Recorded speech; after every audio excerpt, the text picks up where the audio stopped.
Placar Apoio Mineiro oferece. Cabeça fria de Bahia 3, Atlético 0, mais uma atuação vergonhosa do Atlético no Campeonato Brasileiro e um resultado mais vergonhoso ainda. Roda a vinheta e bora falar de Galo.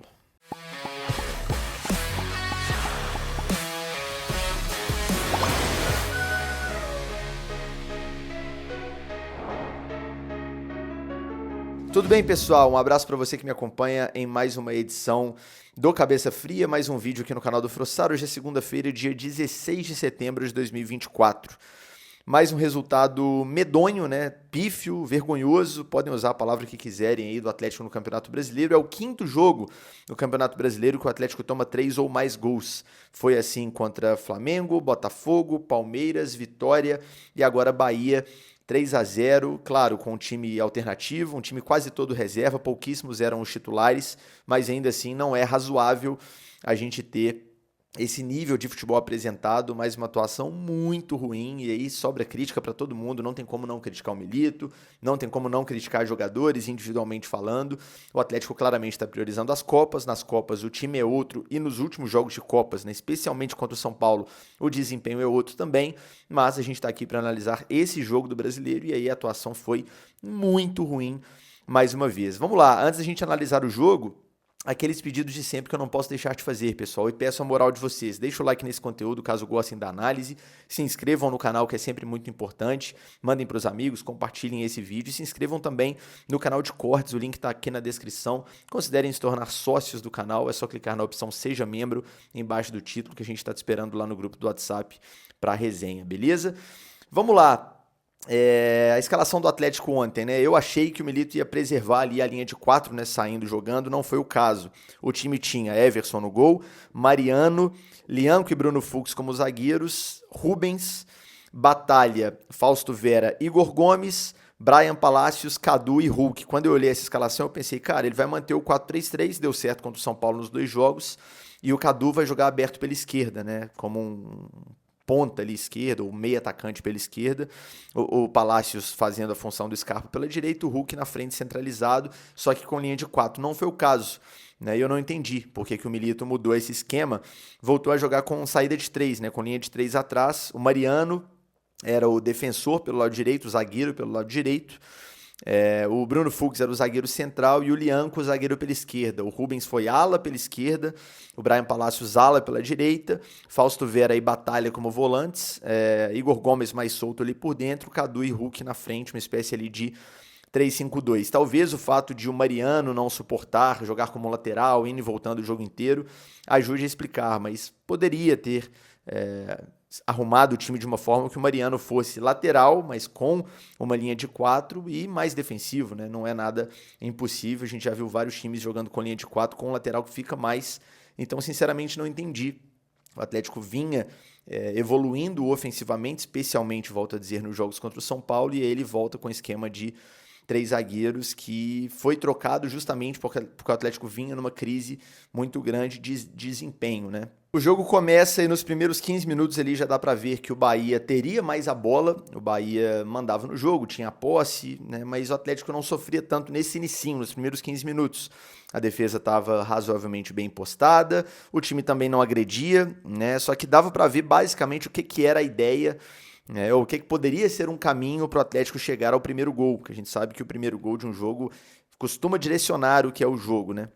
Então assim, o Bahia tinha a bola, marcava alto e era um time compactado ou que tentava ser compactado. Então como marcava muito alto, marcava a saída de bola do Atlético, tentava tirar o espaço do Atlético desde a saída, a linha de meio campo do Bahia também avançava, a linha de defesa também avançava. Então o Bahia jogava com o time inteiro em bloco mais alto e tinha um espaço nas costas da zaga do Bahia até o Marcos Felipe, que é o goleiro do time do Rogério Ceni, né?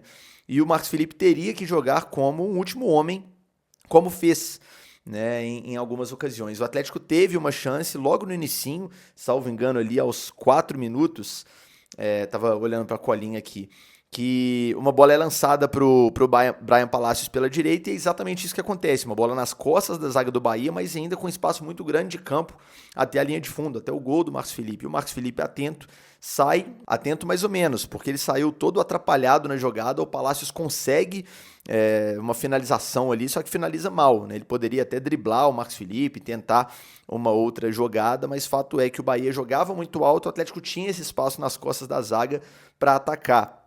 Não conseguiu fazer isso com eficiência, né? Tentou a bola longa uma ou outra vez, mas não conseguiu. Com bola no chão por dentro, o Atlético não criava nada.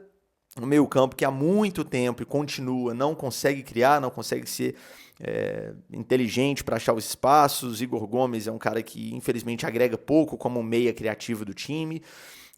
E olhando para o meio como um todo, cara, você tinha dois volantes ali que o Batalha já não fez um bom jogo e o Vera, para mim, é assim. Eu até ia deixar para falar mais pra frente desse vídeo sobre o Vera, cara, mas é um jogador que até agora é simplesmente injustificável, assim, a contratação, porque a gente esperava, quando cobrava um volante a mais, ou um jogador mais pegador ali, uma alternativa a mais para ser aquele primeiro homem, cão de guarda, que você perdeu o Otávio, por exemplo, agora, acabou de perder por uma lesão, você vai ter um cara para colocar ali para ser o cabeça de área e vai ficar tranquilo, como um primeiro homem e tal, ou um cara que seja um segundo homem que agregue com bola, né? Um cara que ajude o time a progredir em campo, que dê opção toda hora, que seja dinâmico, que pise na área. O Vera não é nenhuma coisa nem outra, cara. O Vera é um jogador que não marca como um primeiro volante, não cria como um segundo homem de meio, né? O Alan Franco, a gente já falou várias vezes sobre ele aqui nesse conteúdo, no Cabeça Fria, é um jogador regular, não é um jogador espetacular, que você fala craque de bola, mas quando você compara um jogo do Franco com o Franco vira craque. Porque o Franco é dinâmico, o Franco aparece para jogar, dá alternativa, tabela, pisa na área, combate. O Franco marca mais que o Vera e joga mais que o Vera com bola. Então, assim, é o tipo de jogador que vai rapidamente minando a paciência do torcedor, cara, porque você vê ali é como se tivesse um a menos em campo, infelizmente. Então o Atlético não tinha jogo por dentro, porque, como eu disse, dois volantes, nenhum com característica de criatividade e um meia que pouquíssimo agregava.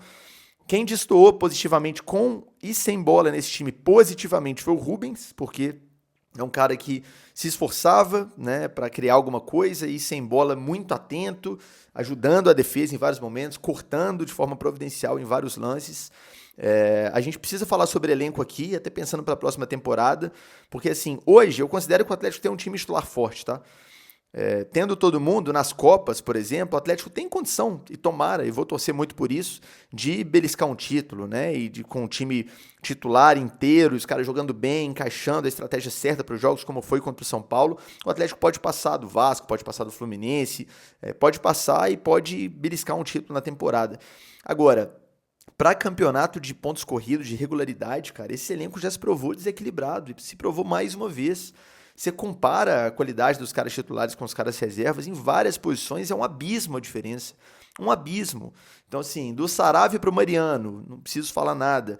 Do Otávio até para o próprio Batalha de volante, porque eu prefiro o Batalha na zaga. Ou do Otávio para o Vera, nem se fala. Do Franco para o Vera, absurda a diferença hoje. Do próprio Bernard, que tá mal pro Igor Gomes, o Bernard ainda tenta alguma coisa a mais. Do Zaratio pro Igor Gomes, não preciso nem falar, o Zaratio inteiro, claro, com perna, porque ele vem com vários problemas de lesão.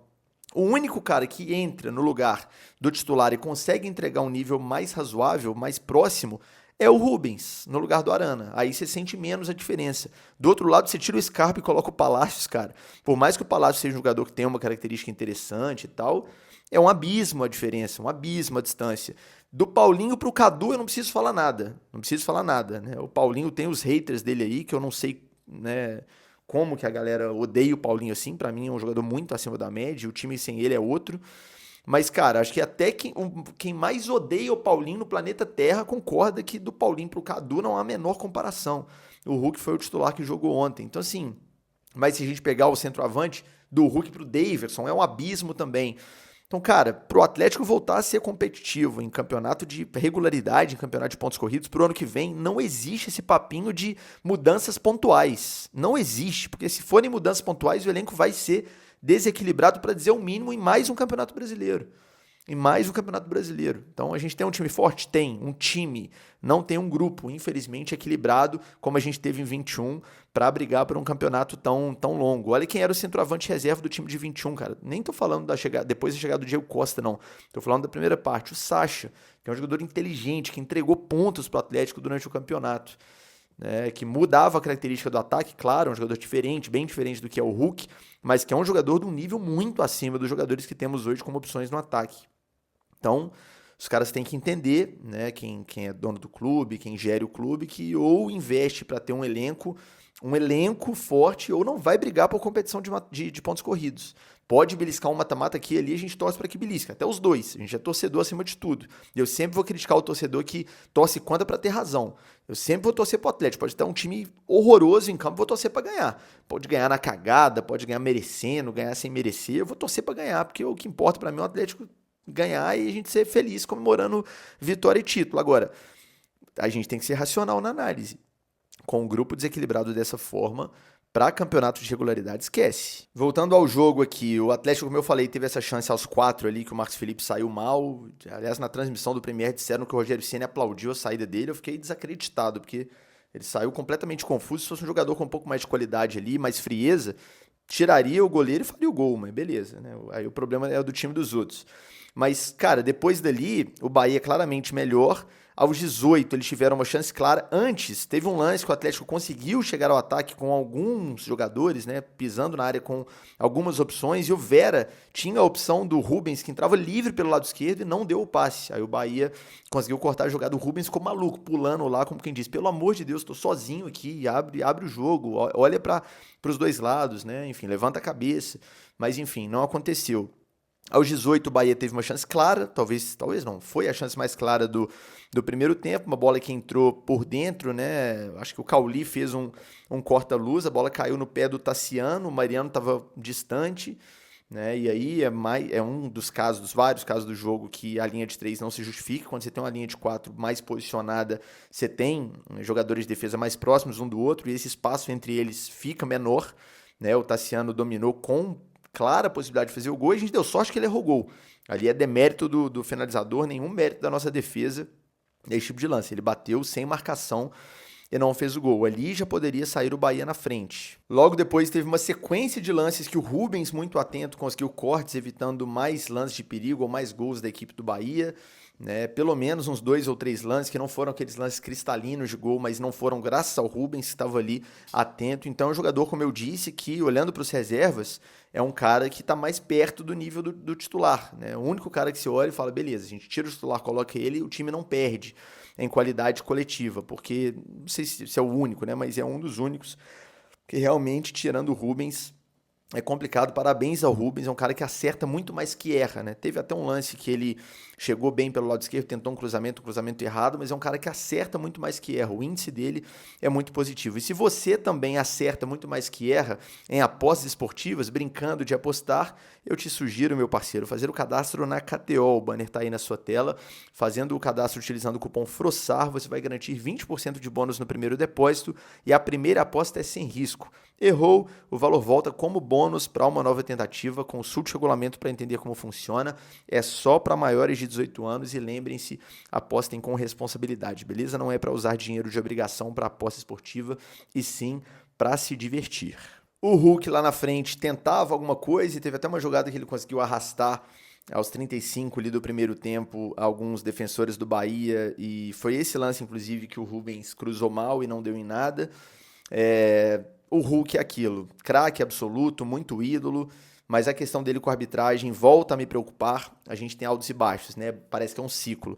O Hulk reclama muito da arbitragem, aí começa a tomar amarelo, ser expulso, a imprensa começa a criticar, e o torcedor, parte dele, começa a criticar, aí vira aquela fase do tipo assim, não, ele vai passar a faixa de capitão para outro, então vai parar de dar entrevista, que já aconteceu, ou então vai se forçar a parar de reclamar, concentrar mais no jogo. Ele até dura aqui um pouquinho, aí melhora, as coisas começam a voltar ao normal, começa a reclamar mais, volta a ser capitão, volta a reclamar de arbitragem, vira um ciclo. A gente está nessa fase aqui, que ele volta a falar de arbitragem em entrevista, volta a reclamar do árbitro. Cara, em alguns lances ele está correto, eu já falei isso aqui, em alguns lances realmente existem faltas nele que a arbitragem não marca. Em alguns lances falta critério da arbitragem, dão para o outro lado e não dão faltas nele, mas ainda assim, cara, essa postura do Hulk só atrapalha tanto ele quanto o time como um todo. Né? Joga cada vez mais a arbitragem contra ele, reclamar de falta de critério e que os árbitros não são bons e que o árbitro apitou errado aqui e ali, não vai fazer os árbitros melhorarem, infelizmente. O nível da arbitragem é o que está aí e vai continuar sendo. Então, assim, o Hulk precisa entender que ele precisa estar concentrado em jogar o jogo, cara. Em jogar o jogo, porque ele com a bola é o melhor jogador do time, um dos melhores do Brasil há anos, desde que ele chegou no futebol brasileiro, de volta, né? Então, mais um jogo em que em alguns momentos a gente fica incomodado de ver que o Hulk está preocupado demais com a arbitragem. Né? Alguns lances reclamando com razão, outros lances nem tanto, ao meu ver. E aí não é raro a gente ver o Hulk perdendo um pouco do foco dele no jogo em função da questão da arbitragem. Sou fã incondicional do Hulk, acho ele um monstro, né, como jogador e como ser humano, como atleta, como ídolo, mas como todo mundo tem defeitos, esse é o defeito dele, cara. Ele precisa voltar a se forçar a desligar um pouquinho da questão da arbitragem, porque se ele deixar, o natural dele é esse, o natural dele é ficar muito incomodado e é trazer isso para o jogo dele e atrapalha ele e, consequentemente, o time do Galo, né? Mas assim, com bola era quem tinha alguma lucidez no ataque, o Igor Gomes não criava nada, o Vera como segundo homem muito menos, o Palácios não estava tão bem no jogo assim, e depois foi o responsável direto pelo primeiro gol do Bahia, né? E o Rubens tentava alguma coisa, né? Mas sendo muito mais importante lá atrás, porque o Bahia criava muito mais do que lá na frente. Então o Atlético não tinha esse volume ofensivo, né? Os 42, inclusive, teve mais um lance de perigo do Bahia, que foi uma finalização do Everaldo de fora da área, que o Lianco conseguiu cortar. Aliás, mais pra frente eu vou falar um pouco sobre o Lianco também, porque duas posturas dele me incomodaram bastante ontem, eu preciso falar aqui. Mas já aos 42, então, do primeiro tempo, quase que dá ruim pela primeira vez, né? Quase que o Atlético ali começa a construir a derrota, vamos dizer assim. Né? Acabou que os gols saíram só no segundo tempo, mas nesse lance dos 42, se o Lianco não bloqueia, acho que já começaria a dar ruim ali já no primeiro tempo. E sabe o que vai dar ruim? Se você, por exemplo, tiver algum dano no seu equipamento eletrônico e ele não tiver com seguro. Então, por isso eu tenho uma dica e presta atenção. Equipamento eletrônico hoje em dia precisa ter seguro, gente. É tudo muito caro. Celular, computador, tablet, smartwatch. Tem muita coisa que você precisa fazer um seguro. Então tá na sua tela o banner da Confiac, seguro completo contra dano, quebra, furto, roubo, dano por água. Você vai fazer o seu seguro com a Confiac. Se você chegar a Confiac através do canal do Frossar, você ganha 20% de desconto, não tem burocracia. Basta a nota fiscal e algumas informações básicas. Você faz o seu seguro, fica tranquilo. Já no primeiro dia também não tem carência, beleza? O 0-0 ficou de bom tamanho no primeiro tempo, porque se alguém mereceu fazer um gol e ganhar esses primeiros 45 minutos foi o Bahia, mas beleza. O Atlético foi para o intervalo, voltou para o segundo tempo com o mesmo time. Aliás, é uma crítica que eu faço ao Milito com certa reincidência. A demora dele para mexer, né? Geralmente mexe depois que a situação já está muito ruim, quase irreversível, foi o caso. Ontem ele mexeu depois do 2-0 contra, né? Já era para tentar alguma coisa diferente, se queria ganhar o jogo já no intervalo. Né? Se não queria ganhar o jogo, se queria realmente jogar para empatar, não tinha nem por que entrar com o Hulk, né? Entrar com um Batalha, poupa todo mundo, preserva todo mundo, aí joga Paulo Vitor, joga Daverson e Cadu na frente, beleza. Mas se a ideia era ganhar o jogo com o time preservando os titulares, mas também com alguns titulares para tentar buscar, já no intervalo tinha que fazer alguma coisa, porque o time fez um primeiro tempo realmente muito ruim. E aí volta um segundo tempo e já no início deu para ver que ia realmente dar ruim, assim, né? Que não seria uma noite de alegria em Salvador. Aliás, em Salvador esse ano, rapaziada, complicado, hein? Jogamos 2 jogos lá, tomamos 7 gols, 4 por Vitória e 3 por Bahia. Logo a cidade que nos deu tanta alegria no final de 2021, o jogo do título foi justamente contra o Bahia na capital baiana. Paciência é do jogo, essas coincidências eu me refiro, né? Mas, cara, já no início deu pra ver que o negócio tava esquisito e que não ia dar certo, assim. Teve um lance aos 2 minutos, que é uma bola longa, lançada no ataque. Eu vou até puxar esse gancho pra já falar do Lianco de uma vez, né? As duas questões que me incomodaram nele ontem. Uma bola lançada, longa, pro ataque, buscando ali o Everaldo. O Lianco tenta um corte, o corte não sai, né, da melhor forma possível, e a bola bate no corpo do Everaldo, e o Everaldo sai cara a cara com o Everson. A bola bateu no braço do Everaldo, tá? Se o Everaldo faz o gol, seria anulado. O Lianco estava correto na reclamação. Porém, não existe parar um lance em que o atacante ficou cara a cara com seu goleiro para reclamar com a arbitragem. Não existe. Então o Lianco tenta o corte, a bola pega no braço do Everaldo, sobra, o Everaldo sai na frente para fazer o gol. E o Lianco fica parado lá, ei, pegou na mão. Não existe. Imagina se a bola, no fim das contas, não tivesse pegado na mão, tivesse sido uma ilusão de ótica dele ali e o Everaldo faz o gol. O frame da finalização do gol seria o zagueiro parado pedindo mão do atacante. Isso não existe, assim. Então foi um erro que me incomodou muito, que me deixou revoltado, assim. E aos 42 do segundo tempo, teve um outro lance com o Lianco, uma jogada que o Bahia constrói pela esquerda e o Lianco, já perto do gol do Everson, consegue o bloqueio da finalização. Só que a bola volta e ainda tá em jogo. E o Lianco, cara, ele faz o bloqueio, ele vira de costas na direção do Everson. Tipo assim, impedir mais um gol aqui. E o Everson tem que cutucar ele e falar, a bola tá em jogo. Aí ele volta e vai se situar. Então, assim, algumas posturas que me incomodaram. E aí, cara, depois eu vi uma entrevista dele na zona mista do estádio, meio que demonstrando certa insatisfação com as poucas chances e com o fato de que ele está recebendo chances com um time dito alternativo, né? Ele fala, as chances que eu tenho são sempre com um time diferente e tal, e eu espero que não, mas me pareceu que isso pode ter a ver. Esse desânimo dele no jogo, abandonar a jogada no meio e tal, com essa questão dele ter incomodado de não ter mais chances. Cara, é um processo. É um processo. Vai fazer o que no time titular do Galo hoje? Vai tirar o Batalha, que foi o autor dos gols que classificaram a gente, por exemplo, na Libertadores e na Copa do Brasil? Libertadores oitavas contra o Salonense, o gol foi dele. Copa do Brasil contra o São Paulo, o gol foi dele. Vai tirar ele do time? Vai tirar o Alonso, que é disparado o zagueiro mais regular desse time, fez uma partidaça agora contra o São Paulo? O Lianco tem que entender que é um processo. Por mais que ele esteja bem nos treinamentos, e eu não sei, eu não tô lá no dia a dia para saber como ele tá treinando, o Milito achou um jeito de jogar, pelo menos nas Copas, agora vem jogando, né? O time que o Lianco diz que é o time principal e tal. O time vem jogando com linha de 4, logo com 2 zagueiros só. E esses 2 zagueiros titulares hoje são Batalha e Alonso. Então, assim, se na cabeça do Milito o Fux, por exemplo, já mostrou mais que o Lianco para ser esse terceiro homem de zaga com mais confiança, vamos pensar assim, porque foi, né, justamente no jogo contra o São Paulo, quando o Otávio machuca o Batalha e vira volante, quem entra é o Fux. Cara, faz parte, é a avaliação do treinador no dia a dia. O Fux está treinando aqui, ó, já tem um tempão, roendo o osso. Então, esse tipo de declaração eu, particularmente, não gosto. Tudo bem o cara querer jogar mais, mas esse tipo de, eu só tô tendo chance no time alternativo. É aí que você mostra. É aí que você mostra que tem a qualidade, que você faz uma partida acima dos demais e a própria torcida vai começar a pedir o cara no time titular. Não é através do microfone, porque eu só tô tendo chance no time alternativo. É futebol. É assim. Chegou recentemente, precisa buscar o seu espaço na bola e não na base da entrevista, assim, é o que eu penso. Então me incomodaram as duas posturas, esses lances que ele abandonou no meio do jogo e principalmente essa reclamação, entre aspas, que foi de leve, não foi nada, que absurdo, mas deu para pescar ali uma insatisfação dele nesse sentido e eu não concordo com ela.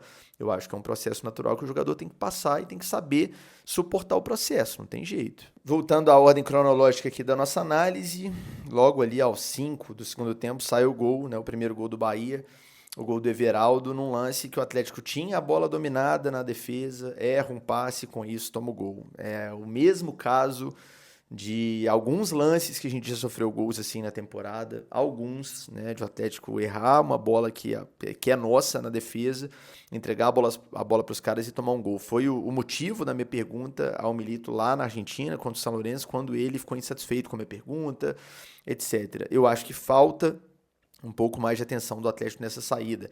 É um fantasma desse time nessa temporada. Parece um problema meio crônico e me incomoda, como incomoda, eu tenho certeza, todos vocês, essa repetição de erros da mesma forma. O Palácios tem a bola, dá um passe displicente para trás, curta para o Mariano perde a dividida, a bola é tocada para o Everaldo por dentro, o Everaldo finaliza e o Bahia faz o primeiro gol. E aí já foi um fantasma que voltou, o fantasma do erro de saída de bola. Minutos depois a gente toma um segundo gol num outro fantasma, que é o jogador receber livre na entrada da área. Aliás, o segundo e o terceiro gol do Bahia foram assim, né? Antes de falar sobre esses gols e esse problema crônico também do time do Milito, um diagnóstico que eu preciso fazer, que eu já falei em outras edições do Cabeça Fria e preciso falar mais uma vez, é o tanto que esse time do Galo desconcentra e perde a cabeça e perde a mínima organização quando toma um gol, cara. Você toma um gol com 5 do segundo tempo, você tem 40 minutos mais acréscimos para buscar a virada. Não existe você desorganizar totalmente igual o Atlético desorganiza. Parece que perde a cabeça, parece que alguma organização que tem vai embora. E aí volta o segundo fantasma, que é justamente essa questão da marcação na entrada da área. Você tem dois volantes. O Batalha era volante, o Vera também era. Né? E aí o jogador mais talentoso do time adversário, falando do segundo gol, o gol do Everton Ribeiro, recebe a bola perto da entrada da área livre, não tem ninguém próximo dele para tirar o chute. Entende? Isso é muito frustrante, cara, porque é o tipo, parece um déjà vu, assim. Parece que eu já falei isso aqui outras 20 vezes durante a temporada, gols parecidos. Do cara dominar a bola perto da entrada da área com liberdade para finalizar. Foi assim no gol do Everton Ribeiro, foi assim no gol do Luciano Rodrigues, do Lúcio, já no finalzinho do jogo, né? Eu vou até colocar na tela para vocês, quando a gente falar especificamente desse gol, o frame do momento que o Lúcio recebe para finalizar. Esse buraco na entrada da área, esse buraco de marcação, ele é assustador, cara. É uma coisa que se repete na temporada inteira do Atlético. E como eu vinha dizendo da questão do desequilíbrio, da desorganização depois que o Atlético sai atrás, isso é algo que precisa ser revisto urgentemente. Porque o Atlético perde a cabeça total e perde. O Milito falou isso na coletiva. Ah, até o primeiro gol tava ok, tava razoável, tava equilibrado, mas o primeiro gol desequilibrou o time, fez o time não se comportar bem depois dali, né? Do primeiro gol pra frente, o primeiro gol condicionou o jogo. Cara, mas não pode ser assim, cara.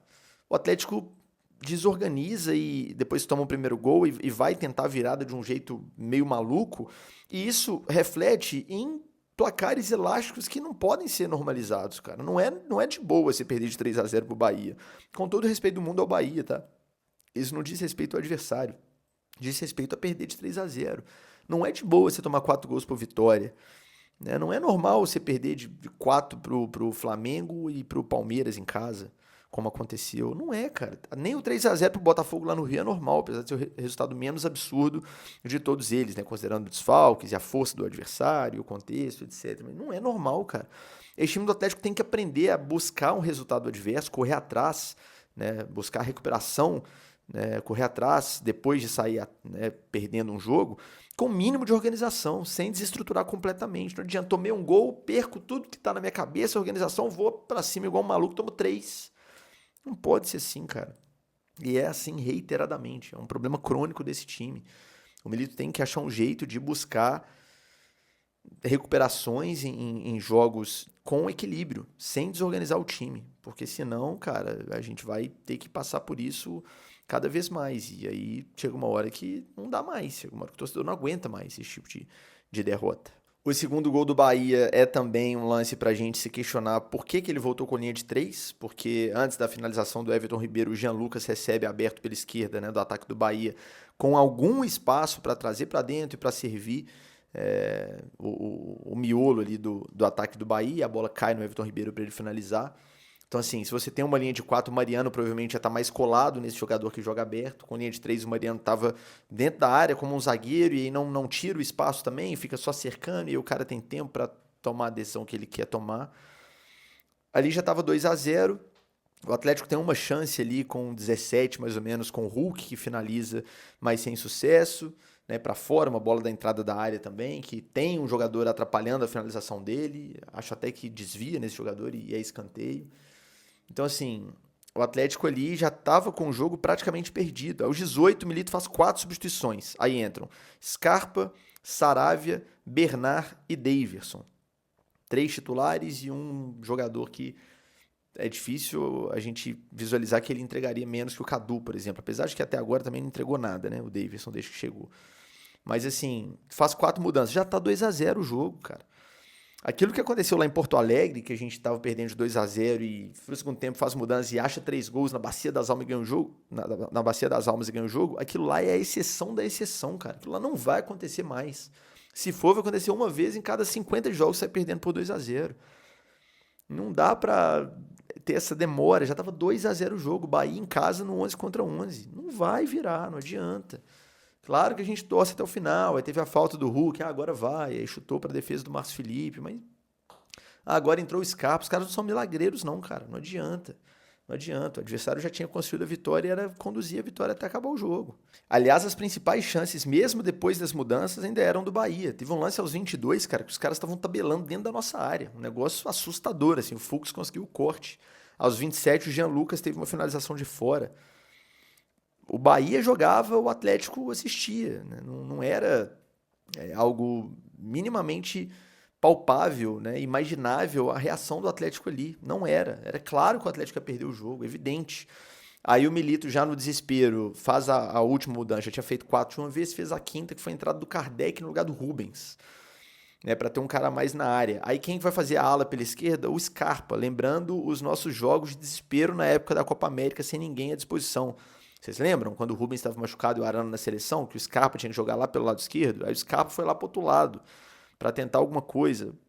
Não vai, não vai. É o famoso tarde demais, já era. O jogo já tá entregue e ali enfim, é passar raiva mais 15 minutos para esperar o apito final, né? Aí é aquilo, é o jogo que deixa o torcedor muito irritado, cara, porque você não vê reação, você não vê chance nenhuma do time buscar uma remontada, e você começa a ver o Rafael Ratão entortando o Fausto Vera, e você, meu Deus do céu, o que que tá acontecendo, cara? Aí os caras acham um gol, acham não, né? Fazem o terceiro gol, aos 46 já, torcida do Bahia gritando olé antes do gol, cara. Logo antes do gol, a torcida do Bahia, olé, botando o galo na roda. E aí o lance do terceiro gol que eu ia falar é que no momento que o jogador o Luciano Rodrigues, o Lúcio, que é um uruguaio bom de bola que o Bahia contratou, acho que a maior contratação da história do Bahia, algo assim. Na hora que ele recebe a bola para finalizar, eu vou colocar o frame aí na tela agora para vocês. Olha o espaço que ele tem, cara. Isso lembrou vários jogos do auge da crise do Galo de desfalques, que o Atlético parecia não ter volante em campo. Eu cheguei a fazer uma pergunta sobre isso para o Milito depois da derrota pro Vitória também em Salvador.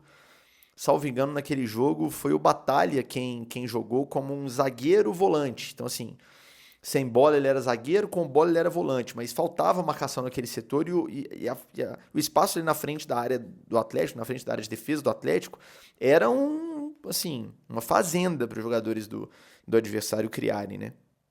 E foi um problema que aconteceu várias vezes ao longo da temporada do Galo. E aí, com 2 volantes em campo, você não consegue, nem lembro se nesse momento do jogo ainda tinham 2 volantes, né? Talvez nem tinham mais pelas substituições, mas enfim. No gol do Everton Ribeiro também aconteceu esse problema, então não foi só depois da mudança, no desespero, né? Você volta a ter situações, mas esse gol aí, vocês viram a imagem, é o principal exemplo, que o jogador adversário tem todo o espaço do mundo para dominar a bola perto da área. Ali é o famoso funil da área, cara, é o espaço que tem que ser mais marcado. Ninguém pode ter espaço ali para dominar, levantar a cabeça, pensar e escolher o chute como teve o Lúcio. Aí o cara domina, olha e consegue colocar a bola no ângulo. Aí muito torcedor leva pro lado, pô, mas contra o Galo também, os caras só acertam um chutaço. Mas claro, ué. O cara é bom jogador. Recebe um passe limpo. Ninguém intercepta o passe. Aí a bola chega no pé do cara, bonitinho, gramado bom. Ele tem a chance de dominar, olhar pro goleiro, ajeitar o corpo, escolher a perna que ele vai bater. Vai chutar bem mesmo, ué. Não tem jeito. Finalização ela é difícil. Quando o cara domina, já tem 2 ali no cangote do cara pra. Aí, se ele finalizar bem ainda assim, achar um golaço, é mérito do cara. Mas com espaço, o jogador profissional, ué. Bom de bola, com espaço, ele vai saber o que fazer. E soube. 3-0 pro Bahia. Quer um dado preocupante? Eu falei já no início do vídeo. Quinto jogo que o Atlético toma 3 gols ou mais, né? Nesse Campeonato Brasileiro. Palmeiras, Flamengo, Botafogo, Vitória e Bahia. Sabe quantos jogos do Brasileiro o Galo não tomou gol? Vocês concordam comigo que é mais comum um time, pelo menos um time igual o Atlético, considerado um dos elencos mais importantes do Brasil e tal, enfim. Vocês concordam que o esperado é que seja mais comum um time não tomar gol do que tomar 3 ou mais? Na minha cabeça isso é meio óbvio, né? 5 jogos o Atlético foi sem tomar gol no Brasileiro. Tá empatado. Se você comparar jogos que o time tomou 3 gols ou mais e jogos que o time não foi vazado, 5-5, cara.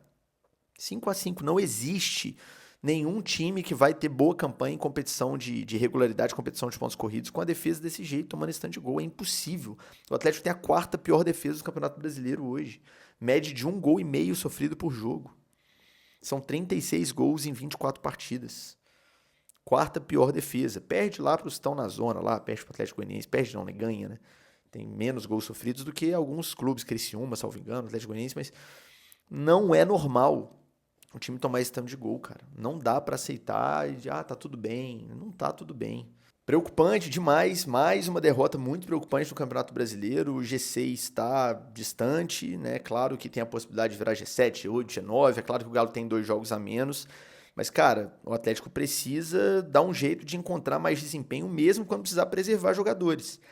Trabalho para o Milito, trabalho para os próprios jogadores melhorarem, porque tá complicado. É claro que eu sigo torcendo, confiante, acreditando que nas Copas a gente vai conseguir, né, chegar a finais e de preferência beliscar aí uma das duas taças, né?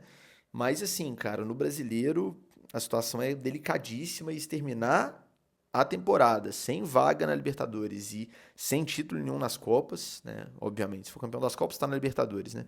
Se terminar a temporada sem vaga na Libertadores 2025, vai ser bem vergonhosa a temporada do Atlético, né? Então a gente espera que as decisões sejam tomadas com inteligência e que a gente feche a temporada com alguma alegria, né? A vaga para Libertadores, para pré-Libertadores que seja via brasileiro, caso não conquiste a vaga via um dos títulos das Copas, seria um alento ali, né? Alguma dose de beleza. Não foi uma temporada boa, mas classificamos, agora vamos tomar boas decisões pensando no ano que vem, repensar esse elenco, né? Fazer as mudanças que tem que ser feitas para brigar de novo forte ano que vem.